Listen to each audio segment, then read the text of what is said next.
¿Qué tal, amigos Radio Escuchas de Radio N12 a través de Radio Watt? Muy buenos días tengan todos ustedes. Soy Antonio Sánchez Ballinas, coordinador de este programa que hace un esfuerzo por generar periodismo colectivo, agradeciendo a todas y a todos nuestros amables Radio Escuchas. El día de hoy vamos a tocar un tema que esperamos sea de su interés. Vamos a hablar acerca del INE, del nuevo paladín de la democracia, de esta institución que se ha erigido como jurado, como juez, como parte, y ha generado diversas reacciones de carácter político en nuestro país y ha puesto en jaque al partido, digamos, que ahora se encuentra en el poder a través del presidente Andrés Manuel López Obrador. Algunos consideran que su postura ha sido buena, otros que está actuando en contra de lo que la ley estipula, y de las cosas más cuestionadas, aparte de su actuar en términos o en contra de un partido político específico, también se habla mucho, estimados amigos, de los salarios, de los grandes salarios que ganan los funcionarios del Instituto Nacional Electoral, entre otras cosas. Bueno, también se habla de la relación que tienen los principales actores de esta institución con lo que se llamó en su momento y consideran muchos que todavía existe la mafia del poder.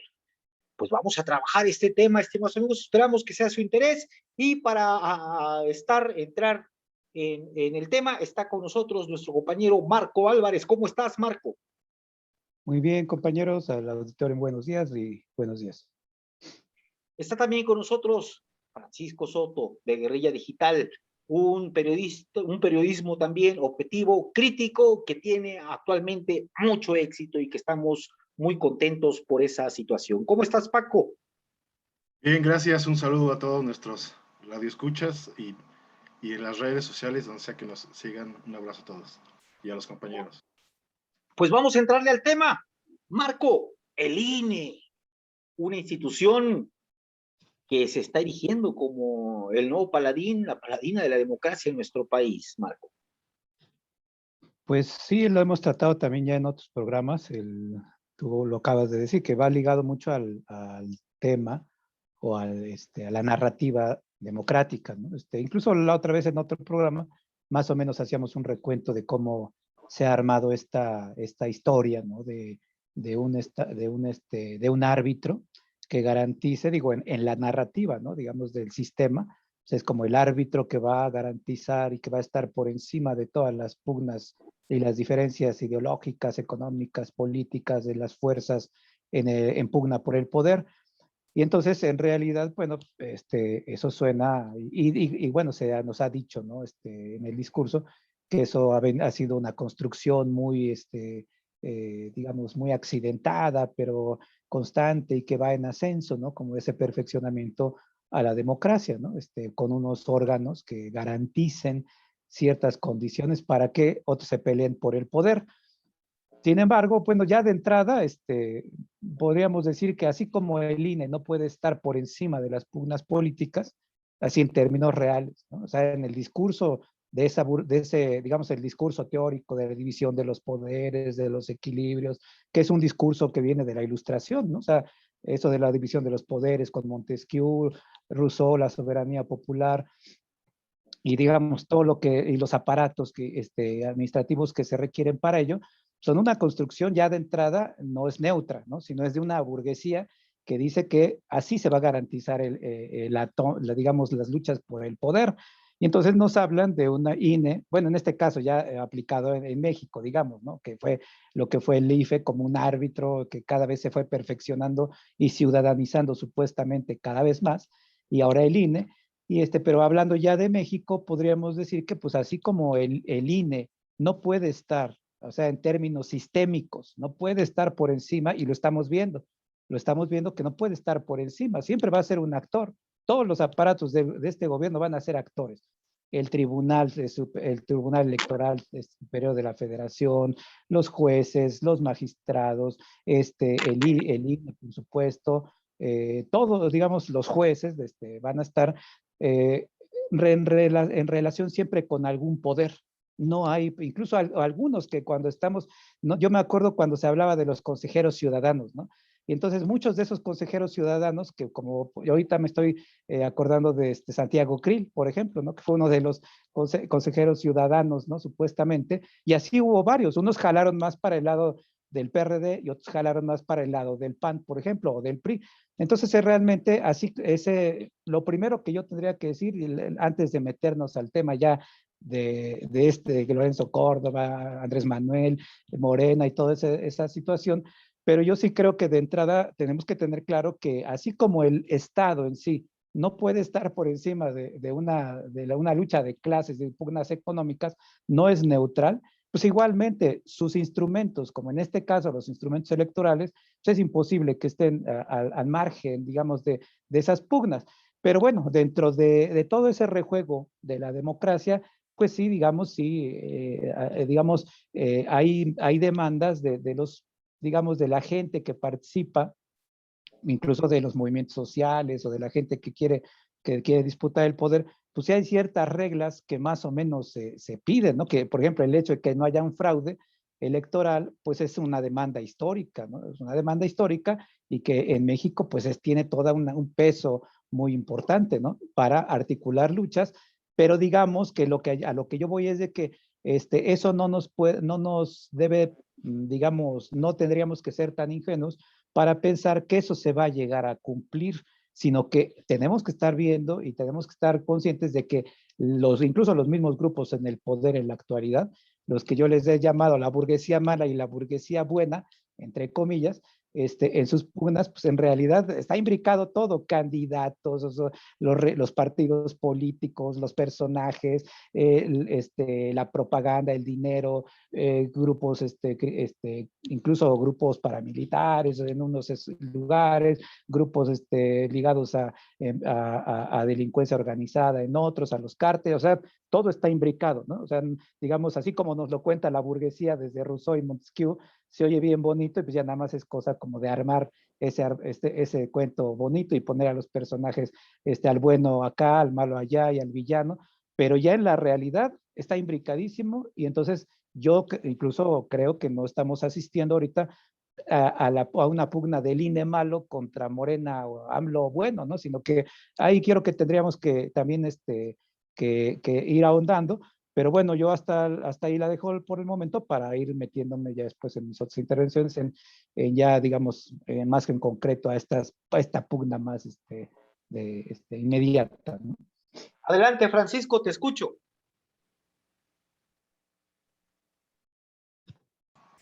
Yo creo que aquí, perdón, el grandísimo problema es exactamente lo que apunta Marco, que es el INE se ha convertido en mero discurso y su esencia verdadera, que es un órgano impuesto para hacerle el juego a la democracia, para hacer que somos democráticos y para legitimar ilegitimidades, arbitrariedades y demás que contiene la política mexicana, pues se está demostrando, se está desnudando cada día. O sea, el problema es que se está cada vez demostrando la poca neutralidad de este famoso árbitro.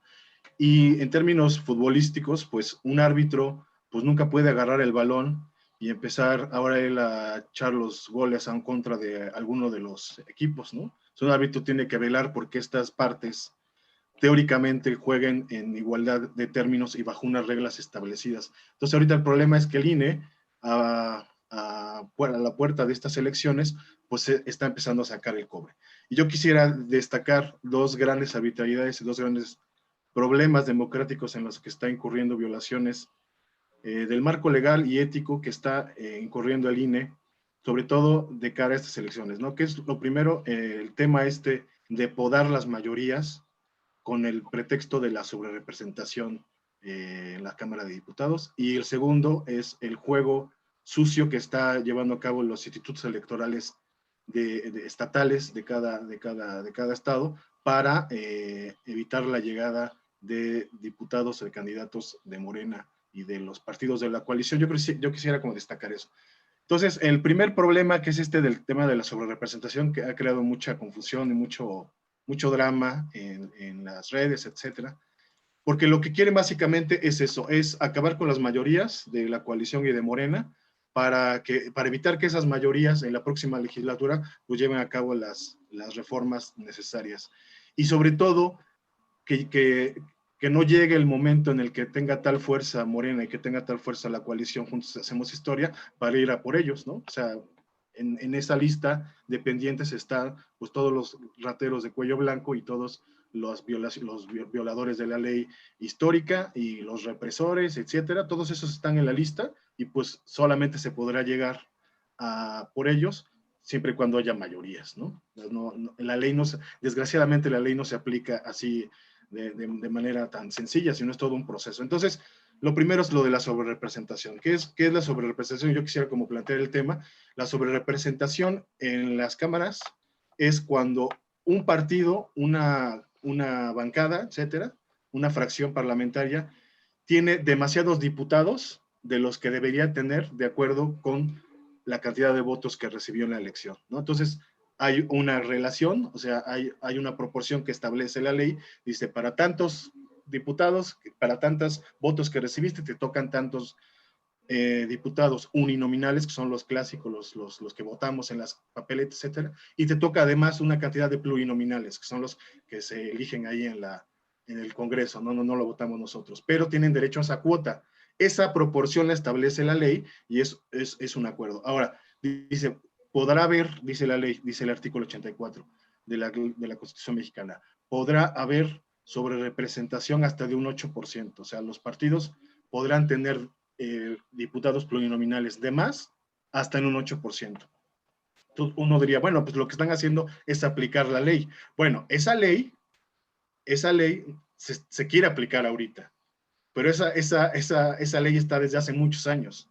Y así es como el PAN y el PRI estuvieron mayoriteando las cámaras y estuvieron haciendo lo que se les dio la gana durante toda esa etapa de esos regímenes. Y ahora que viene esta legislatura y ahora que viene la amenaza, ¿no?, de que haya otra vez mayorías, pues ya lo quieren aplicar. El problema es que lo aplican además destruyendo cualquier tipo de certeza jurídica. ¿Qué es la certeza jurídica? La certeza jurídica es que cualquier proceso legal se genera, las elecciones son uno de ellos, las elecciones son tal vez el proceso legal más importante de una nación. Esos procesos legales se llevan a cabo con unas reglas establecidas. Hay unas reglas. Y esas reglas tienen que ser neutrales, esas reglas tienen que permitir el juego limpio. Bueno, y lo que tú no puedes hacer es que a vísperas de que suceda un proceso electoral, cambiar esas reglas. Porque entonces se pierde la certeza jurídica. La certeza jurídica es, yo sé, como partícipe de estos procesos legales, como parte, sé que hay unas reglas y yo trabajo bajo esas reglas. Ahora, si me las cambias a vísperas en el momento, entonces se está perdiendo ese equilibrio y esa lógica. Eso es lo que quieren hacer, simplemente aplicar a deshoras y a rajatabla la ley, pero no lo van a hacer, no va a ser democrático, no va a ser legislativo. Lo que quieren son podar las mayorías de Morena y de la coalición. Y además, darle todos estos, digamos, diputaciones extras plurinominales a el PAN y el PRI, que evidentemente ya los mandaron al basurero. Dirán esto del basurero de la historia, bueno, los mandaron a las minorías, eso es todo. Y ahora estos cuates quieren, Lorenzo Córdoba, Ciro Murayama y los 9 consejeros que andan brincando de aquí para allá en general, quieren devolverle al PAN y al PRI lugares que no les corresponden. Entonces, esa es la primera gran violación y esa es donde yo quisiera incidir. El acuerdo al que llegó el INE es del todo violador de esta certeza, pero además, pues ahí se demuestra que no tiene ningún tipo de neutralidad. El acuerdo que se aprobó fue acabar con la sobrerepresentación en la Cámara de Diputados, con 9 a favor y 2 en contra, 9 representantes del INE a favor y en contra, consejeros a favor y en contra. Los mismos 9 que votaron en contra de la candidatura de Félix Salgado Macedonio, y siempre esos 9 aparecen. O sea, que si ustedes van viendo los movimientos en contra, bueno, necesariamente lo de Félix pueda ser tan complicado o equipararse con esto, pero si ustedes pueden ver todos los movimientos en contra de la coalición desde el INE, siempre están estos 9. Entonces,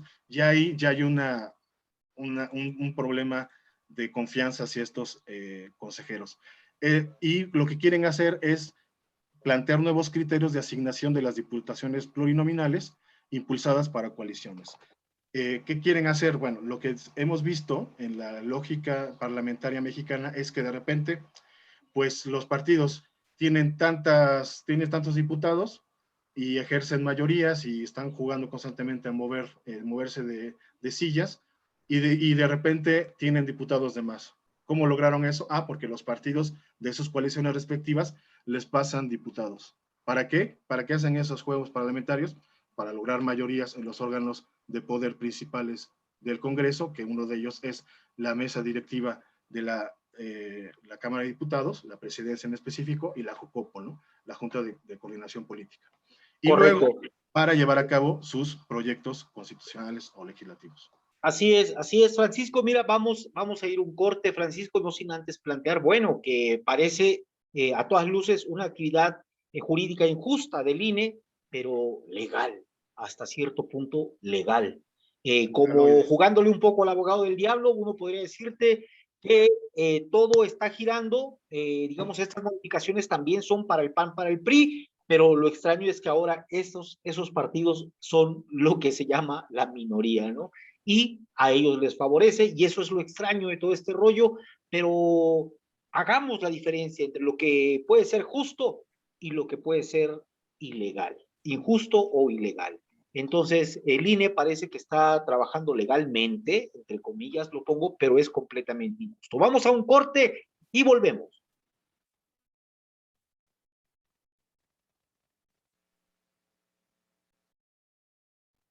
Ya estamos de regreso, estimados amigos. Este es su programa Radio M12, un programa para todas y para todos, sin que usted se olvide de que la libertad de expresión la hacemos todas y todos en nuestra universidad. Te escuchamos, Marco Álvarez. Pues bueno, yo creo que hablando ya de lo justo y lo injusto, que es ahí donde se centra mucho de la discusión digamos, en los medios, ¿no? Incluso yo veo que básicamente la discusión es como que, pues, digamos, quien está a favor del gobierno de López Obrador, pues para ellos el villano absoluto, pues es y los demonios son Ciro Murayama y Córdoba, ¿no? O sea, ellos son así como que las nuevas encarnaciones de lo peor del sistema, ¿no? Y para los que están con ese grupo del PRI y el PAN, pues obviamente, pues ellos defienden, porque saben que sí están cargados hacia esta parte de las oligarquías, ¿no? Digamos, de otros esos empresarios como Claudio X González y otros, ¿no? Por el otro lado está Carlos Slim, que incluso si nos metemos a la 4T, podríamos decir que todos los caminos llevan a Carlos Slim. Y estoy hablando de muchas cosas, desde sus partidos políticos, sus verdaderos proyectos, los partidos políticos aliados. Digamos, sería algo interesante tratar el tema, ¿no? Que en realidad lo que muchas veces está esa pugna es así como que entre una oligarquía que está los Claudio X González y por el otro lado Carlos Slim con otros, ¿no? Pero entonces, digamos, yo por eso creo que no se trata de una pugna entre democracia y no democracia, porque los dos, o sea, incluso todos, creo que todos los partidos y todas las fuerzas políticas están y han sido beneficiarias de esta democracia burguesa. ¿Por qué lo digo? Bueno, incluso y claro, no digo que yo a lo que estoy, y sí es cierto lo que dicen, ¿no? De que el INE está aplicando algo que sabe que efectivamente tiene legalidad, pero que no aplicó anteriormente, ¿no? Es efectivamente, y se hace guaje para atrás y dice, pues ahorita ya lo voy a aplicar, porque el cálculo ahorita es entre una fuerza política que es Morena y sus aliados, que saben que esa mayoría no va a ser tan aplastante, ¿no? Entonces hay esa pugna, de decir cómo nos adelantamos políticamente, qué armas tengo yo y qué armas tiene también el INE para que ya las cosas se decidan y esa mayoría se decida, ¿no? Digamos, y tengamos ahí, todos los votos van a ser importantes, todos los que podamos, digamos, todos estos dos grupos dicen, pues todos los que podamos meter bajo las viejas reglas, pues está bien, ¿no? Y los otros dicen, bueno, todos los que les podamos quitar a Morena y a López Obrador, cambiando un poquito ya la ley de una manera mucho más, supuestamente incluso hasta constitucional, pues se los vamos a quitar, ¿no? Y aquí Morena, pues parece que como que pareciera decir, oiga, pues si lo hicieron, si se lo permitieron al PRI y al PAN, pues también nos lo tienen que permitir a nosotros, ¿no? Y no es así, ¿verdad? Porque incluso, por eso yo digo que en realidad todos los partidos han sido beneficiarios de esta democracia. Incluso ustedes pónganse a ver toda esa esa casta política, no diría clase política, sino esa casta política que hace los grandes acuerdos y que son las bisagras entre los poderes económicos reales en México, los Monreales, los Pablo Gómez, digo, del lado de la izquierda estoy hablando, ¿no? Las Laida Sansores, los Bartlett, los Marios Delgados, o sea, toda una casta, las Padiernas.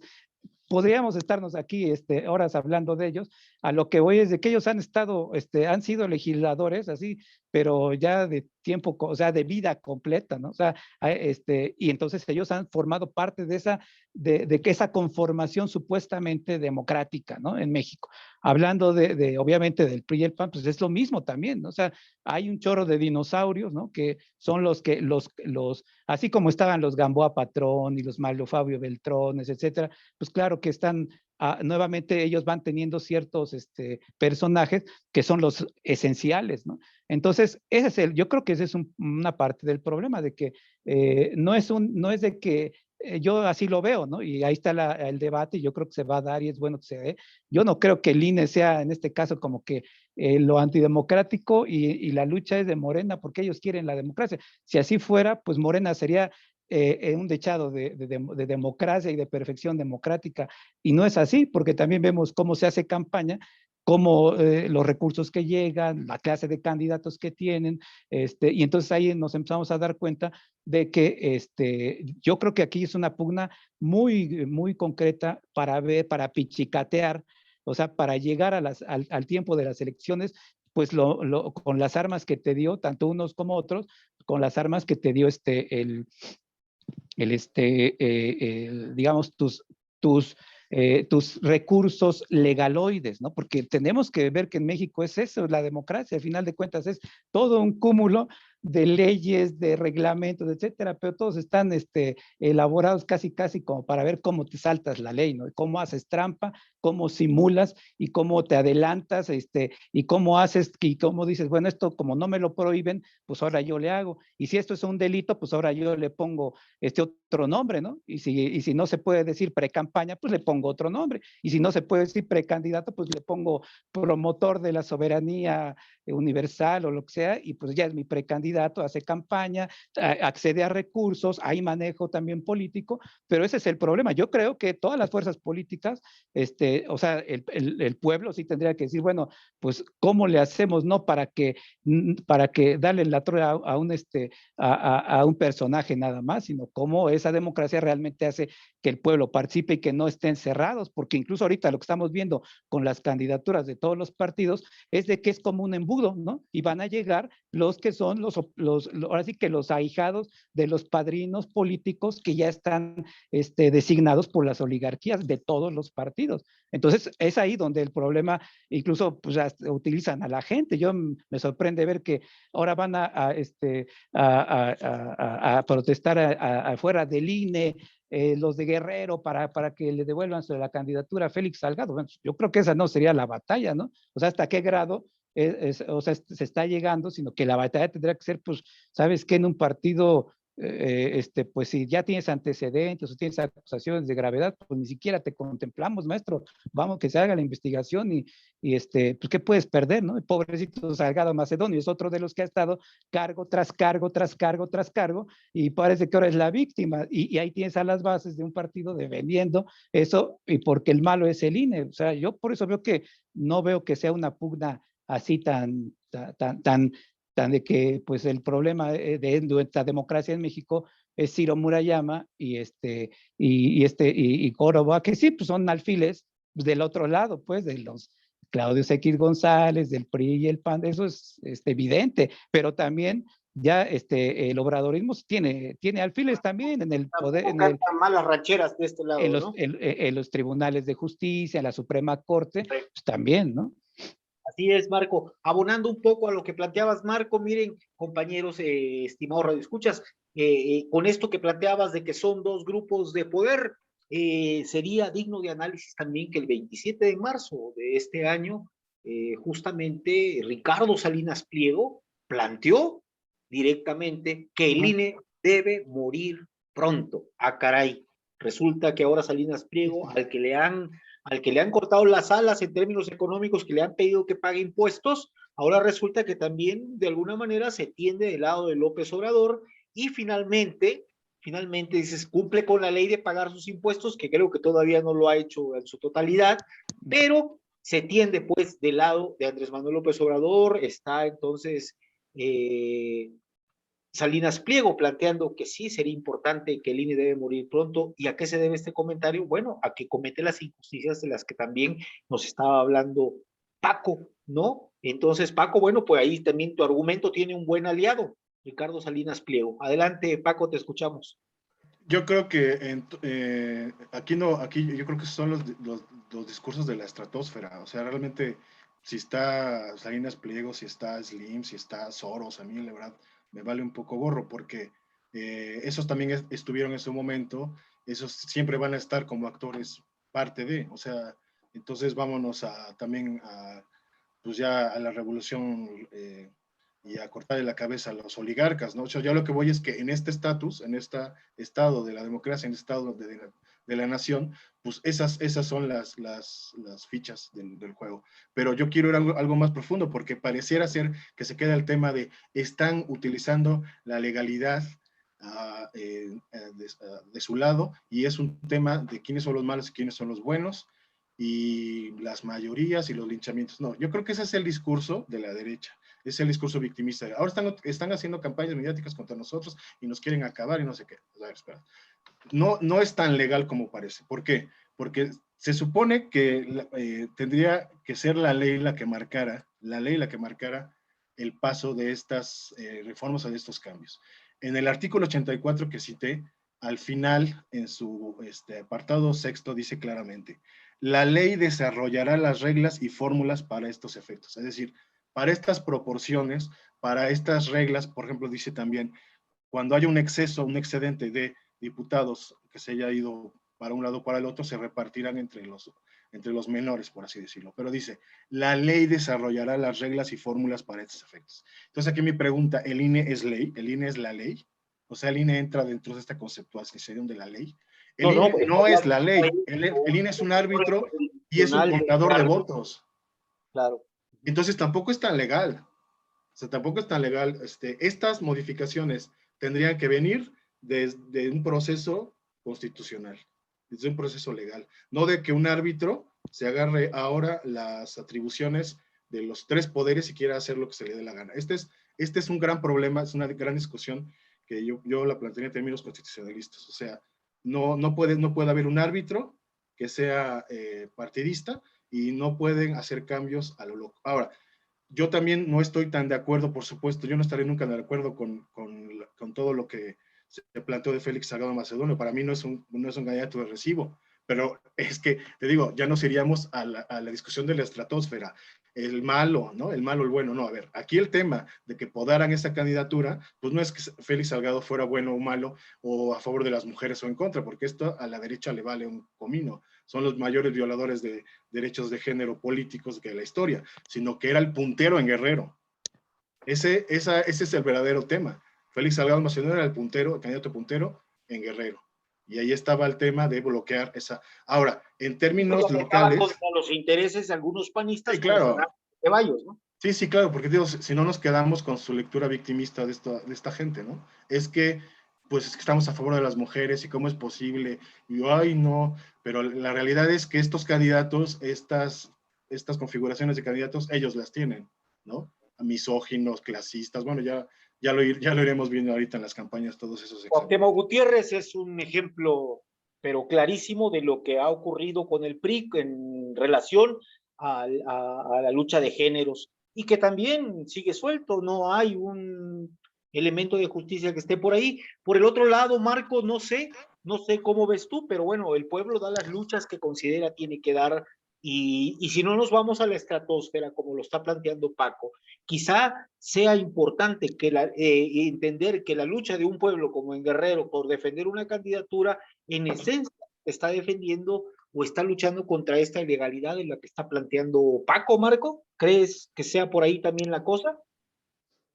Pues, pues no sé, mira, yo lo que estoy planteando no es de que de que haya, incluso como dicen, precisamente lo que estoy planteando es que no hay un bueno y un malo, ¿no? O sea, precisamente estoy planteando eso en el contexto general.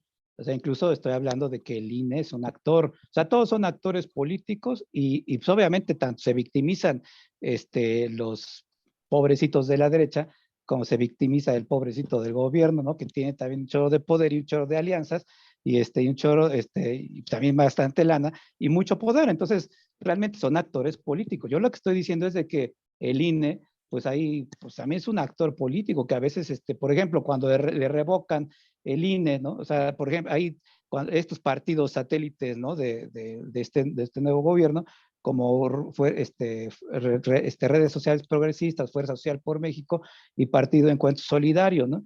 Ahí no se dio, o sea, incluso no se dio así de un paso todo, ¿no? Sino que incluso el mismo INE echó para atrás, ¿no? A redes sociales progresistas de lo Esther Gordillo y también en Fuerza Social por México de Pedro Aces. Y ya es el Tribunal Electoral del Poder Judicial de la Federación el que le da el registro, se los regresa, ¿no? El PES sí va solito. Entonces es a lo que voy, ¿no? De que en realidad no es tan así, porque incluso hay muchas cosas que también podríamos decir que incluso nosotros lo hemos visto ya cuando se dan estas grandes o estas alianzas previas a las elecciones.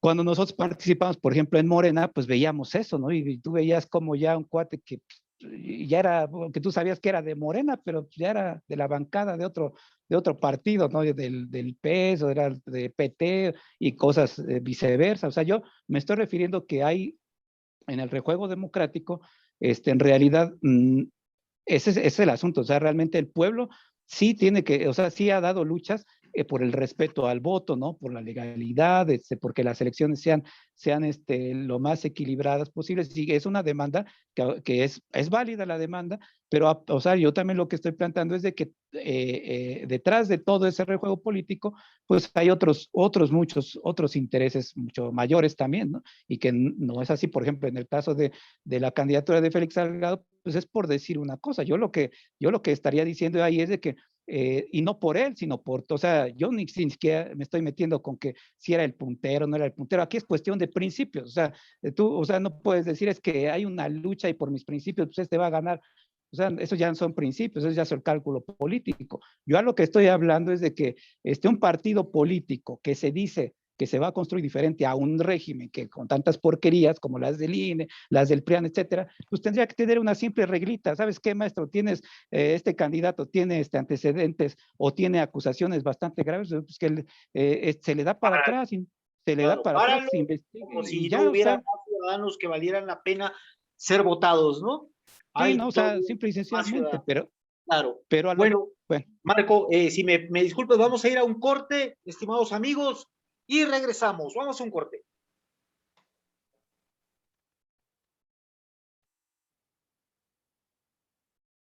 Pues ya estamos de regreso. Marco Álvarez, ahora sí, si puedes completar, ya estamos en el último bloque, si puedes completar la idea que nos estabas aportando antes del corte. Adelante, Marco, te escuchamos. Sí, que yo estoy diciendo, o sea, de las críticas que he hecho es que precisamente en el caso para poder diferenciarse de digamos, de este rejuego democrático, entonces, obviamente, ahí como tú hablabas de luchas del pueblo, ahorita hay mucha gente que está hablando, por ejemplo, en Morena, ¿no? En muchos estados están diciendo cómo le hacemos para que no nos impongan, para que no salga gente impresentable. Un Constantino Canter ahí en Chiapas, por ejemplo, ¿no? La voz de los finqueros ahí desde el 94, que fue muy emblemático el cuate, ¿no? Fascista. Pero bueno, es una lucha válida, pero entonces precisamente no caigamos en que ahora ya todo lo que hace Morena, pues es válido y si te lo echan para atrás, pues es porque es un complot. Pues realmente esa es una lucha que tiene que ver con los principios de un partido. Entonces yo por eso decía que en el caso de los Félix Salgado Macedonio, pues obviamente nadie está diciendo que vaya al bote, o sea, simple y sencillamente como un principio de un partido decente que se retoma la lucha por la democracia, de la lucha del pueblo, la toma en serio, pues simple y sencillamente dice, pues aquí hay una duda razonable y hay una acusación y pues o sea, no se te da la candidatura, ¿no? O sea, y no pasa nada, no estamos hablando También no habría que perder de vista que son acusaciones de gente del PRI, de sí, pero son personajes. desde antes, sí, pero son desde antes, ¿no? Y así, o sea, lo que voy es de que se sienta el precedente de que incluso, pon tú que no es por violación, pon tú que es una acusación por el crimen organizado, por el narco, por un homicidio, por lo que sea, ¿no? Pero entonces el chiste es que, yo por eso no estoy diciendo que la figura de Félix sea lo central acá, sino es cómo se resuelve eso y cómo un partido le entra a un rejuego electoral cuando le conviene. Ahí sí, ¿no? Todas las chapucerías, todas las trampas, todas las candidaturas por debajo del agua, todo el dinero por debajo del agua, y cuando ya nos conviene, porque se está viendo Morena, que va a estar difícil esa mayoría, pues entonces ahí sí vamos a pichicatear todo y pues ese es su papel, ¿no? Digamos, pero que quede claro de que no es un papel tampoco inocente, como tampoco es inocente los alfiles como Córdoba y como Murayama, que están al servicio y que tienen sus patrones, ¿no? Pues ahí está la situación, estimados amigos. Esperemos que usted esté con nosotros siguiendo esta charla, esta discusión, y que también esté formando su propio criterio. Nuestro objetivo es generar elementos, los elementos de carácter, de valga la redundancia, objetivos que le permitan hacer un análisis pues más objetivo de la realidad. Adelante, Paco, te escuchamos. Sí, o sea, lo que también no podemos hacer nosotros es aislar los elementos, porque por supuesto es una discusión de principios, pero también es una discusión electoral. Lo que no podemos es aislar los elementos y juzgarlo desde uno de ellos, porque el problema Salgado Macedonio no está instalado, es un fenómeno que se ha instalado en varios elementos. Uno de ellos, la discusión de principios, y el otro caso, la discusión de bloquear candidaturas de mayoría, o sea, los candidatos punteros, para que no lleguen. Y entonces, aquí, ya como para cerrar por el tema de Salgado Macedonio, solo decir que la denuncia que se presentó, la fuerte, la que fue el gran problema, la presentó una abogada panista, una abogada ligada con estos poderes, y después fue retirada. Y el partido, además, le quitó quitó la precandidatura y llamó a que se volviera a revisar. Y volvió a quedar Félix Salgado Macedonio como el puntero. Entonces, bueno, yo solo para delimitar que aquí no podemos ser ingenuos, la cuestión va a estar siempre en estos extremos, porque tan no es una discusión de principios que, por ejemplo, estas configuraciones están en los candidatos de todos los demás partidos, con configuraciones de personas ligadas a la mafia, ligadas al poder mediático y con un montón de denuncias de por medio. Pero entonces, yo a lo que voy es eso, o sea, que haya igualdad de términos y que haya neutralidad. No está viendo, no lo va a ver y por supuesto se está sacando el cobre. Ahora, a nivel estatal, la participación de los institutos electorales estatales, lo que estamos viendo ahorita en pre-campaña, llevamos 3 días de pre-campaña, y lo que estamos viendo es que los institutos estatales están podando las planillas de en los respectivos estados de Morena, con pretextos leguleyos nuevamente, o sea, siempre utilizando supuestamente la Constitución interpretada, ¿no? Aplicada, sino interpretada a conveniencia. Entonces vemos un montón de planillas de gente valiosa, de gente que podía incidir en la política, que por supuesto no son cuadros del todo formados, pero que podrían renovar o refrescar los cuadros, y lo que estamos viendo es que bloquean totalmente, no se está pudiendo llegar a esas instancias y no se están pudiendo anotar esos candidatos. Entonces, y obviamente los candidatos con todas sus planillas, ¿no? Lo que estamos viendo también es una gran degradación. Paquito, no es casual que sean más de 60 candidaturas de Morena que ha tirado el INE en este proceso electoral. Sí, claro, esas son las cosas que te dan como por resquemor, ¿no? Como dices, bueno, si el contexto fuera otro, ¿no? Entonces a lo mejor sí nos quedaríamos solamente en la discusión de principios, que valga redundancia, el partido se hizo cargo de eso y bloqueó esa candidatura y la redefinió y volvió a ganar. Entonces, o sea, sí, o sea, 60 candidaturas de Morena. O sea, el número es notable y se está demostrando que se está cargando contra. Ahora, todas estas cosas se van a apelar porque son absolutamente apelables. Lo de la sobrerepresentación ya se apeló y pues espero que el tribunal lo eche para atrás, ¿no? Y ya lo están haciendo, ¿no? Bueno, ya salió Mario Delgado ahí a dar su discurso, agarró un discurso de posguerra, ¿no? Un discurso entre guerras, de lucharemos en las playas, lucharemos en las pistas de aterrizaje, en los campos, en Francia. Bueno, él dijo, lucharemos en las calles y enfrente del INE y demás, ¿no? O sea, con esta labia, ¿no? Pero, o sea, lo que voy es que es absoluta y totalmente frenable, o sea, el tribunal. Ahora, el problema es que nos quedemos con eso, el problema es que confiemos ciegamente en ese tribunal de gente corruptible, de gente que también tiene ligas con cosas muy sucias y que, pues a la buena de Dios, a ver si el tribunal nos lo resuelve.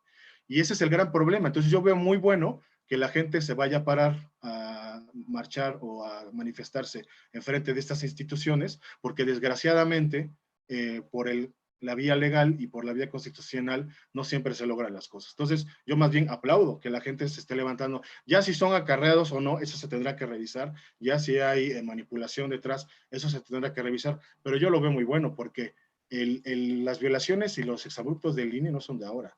El IFE, el INE, ha tenido estos problemas toda la vida. Los robos, los problemas, y lo vamos a ver ahorita en las campañas, van a empezar a aparecer los topos, van a empezar a aparecer las fábricas de boletas, la basura que toda la vida el INE y el IFE han solapado y han mantenido. Y vamos a esperar que bloqueen el intento de la coalición de tener mayorías, porque imagínate, teniendo mayorías, puedes reformar la ley. Teniendo mayorías, esta búsqueda de encarcelar a los presidentes va. Esta búsqueda de que todos ganen igual y que nadie gane más que el presidente va. O sea, muchísimas cosas que nosotros necesitamos de reformar las reformas corruptas del pasado van a ir solamente si tienes mayorías. Entonces, aquí ya te digo, no podemos ser más papistas que el Papa. Tenemos que ver la lógica estructural de cómo se van a conformar estas coaliciones y estas elecciones. Y ahí veremos si en verdad el INE va a ser tan legalista como está argumentando. ¿Habrá un cierto avance de tu perspectiva, Paco? Sí, Morena consigue la mayoría, un cierto avance en términos, digamos, de resolver algunas situaciones que han incomodado y que han enojado al pueblo mexicano, como la cuestión de los salarios, la cuestión de tantas puertas abiertas para grupos empresariales extranjeros, muchas situaciones que sí incomodaron al pueblo mexicano y que le han dado al traste incluso con sus propios recursos naturales. ¿Tú consideras que sí habrá este cierre de puertas para este tipo de gente que ha venido a expoliar nuestro país, al menos un poquito? Ya estamos por cerrar, Paco, tu cierre, pues acá de una vez. Sí, yo creo que las políticas de la 4T son políticas planificadas medianamente y tienen una orientación de prioridades. Y en esta lista de prioridades hay agenda y hay cosas que ya están de primera línea. Y yo creo que en esas cosas sí se van a llevar a cabo, siempre y cuando haya esas mayorías. Ahora, desgraciadamente no se van a poder transformar todas las cosas. No vamos a poder tener un país nuevo de la noche a la mañana. Es un proceso largo, tortuoso, y se va casa por casa, playa por playa, ¿no? Como dicen estos discursos. Pero los de la agenda, los de la prioridad, yo creo que sí se van a resolver, siempre y cuando tengamos esas mayorías. Por eso tenemos que luchar por esas mayorías. Correcto. Bueno, pues 2 minutos. Marco Álvarez, tu cierre. Pues sí, bueno, hablando de, digo, lo que acabo de escuchar, pues es como la perspectiva efectivamente de Morena. O sea, yo lo que estoy planteando es cómo hacemos el análisis para, pues también explicarnos otros fenómenos, ¿no? Esta cuestión que te dicen, o sea, para mí se me hace una falacia el plantear que la nueva zanahoria es la mayoría, ¿no? Porque hemos analizado en este programa que hay procesos que no sé qué les quiera entrar, ¿no? O sea, así se tenga mayoría o no se tenga mayoría. Hay procesos que por su mismo carácter de clase o sus mismas alianzas de clase de este gobierno, pues no le va a entrar. O sea, si tenga la mayoría super absoluta, non plus ultra, ¿no? Entonces tampoco es así tan legal hoy del asunto, es más bien un problema histórico, político, de voluntades y también de poderes, ¿no? Entonces, por eso yo digo, pues Morena sí lo tiene que plantear, ¿no? Como que es, o estamos en la mayoría o bien el desastre y se acaba México, ¿no? Pues está bien, así que lo planteen, pero realmente también estamos viendo cómo te lo están planteando cuando en todo el país hay de verdad se multiplica y hay casos, pero de verdad de gente que tú dices, pues así, o sea, nuevamente te dicen, pues sí, son impresentables, a lo mejor esos sí son unos violadores, y son unos asesinos, y son unos delincuentes, pero pues están con nosotros, ¿no? Y van a hacer posible la transformación de México. Entonces también ahí hay otra discusión que yo creo que la democracia precisamente, pues es cómo la vemos y cómo la conceptualizamos también. Esa es la discusión que estamos viendo, ¿no? Entonces, que no es color de rosa y que los campos en pugna pues, están utilizando todos sus recursos, ¿no? Y no son, y sí, se pasan de un lado y se pasan del otro, porque también pues hemos visto un montón de cosas ahí que hicieron en el Senado, de chapucerías, de trucos, de cosas para saltarse a veces la ley, ¿no? O sea, entonces, yo por eso digo que sí, Morena ahorita, pues sí, también dice defender la ley, pero en realidad ni internamente o sea, sus estatutos están, ya ni lo respetan, ni la democracia, se burla de la gente, entonces también como que no es tan creíble, ¿no? Eso de que, ay, pues son los pobrecitos que le están haciendo un complot, ¿no? O sea, son también una pugna, una burguesía buena que está apoyando ahí, que pues también tiene que tener ciertas, le tiene que generar expectativas al pueblo de México para que el pueblo mexicano otra vez diga voto masivo por Morena y pues así estamos, ¿no? Y al rato va a ser otra vez. Y pues esto de que se democratiza, de que de verdad se haya una especie de un partido realmente del pueblo, con poder del pueblo, pues siempre va a haber un pretexto para que no sea posible, ¿no? Siempre es como viene el diluvio. Pero bueno. Se alargue el partido a tiempos extras. Bueno, estimados amigos, bueno, pues ahí están los comentarios de mis compañeros, atinados como siempre, siempre en el análisis objetivo, siempre comprometidos, pues desde esta perspectiva con la verdad. Usted sabe, en nuestros programas tenemos más de 15 años al aire en la estación de nuestra máxima casa de estudios de la Universidad Autónoma de Puebla, y durante todo ese tiempo nunca le hemos firmado cheques en blanco a nadie. Estimados amigos, gracias, Paco. Muy buenos días. Gracias, buenos días a todos. Un abrazo y a darle. Marco Álvarez, gracias. Gracias al auditorio, a los compañeros y hasta la próxima. Bueno, pues siga usted en su estación. Soy Antonio Sánchez Ballinas. Por favor, pórtese mal, cuídese muy bien. Nos vemos la próxima semana.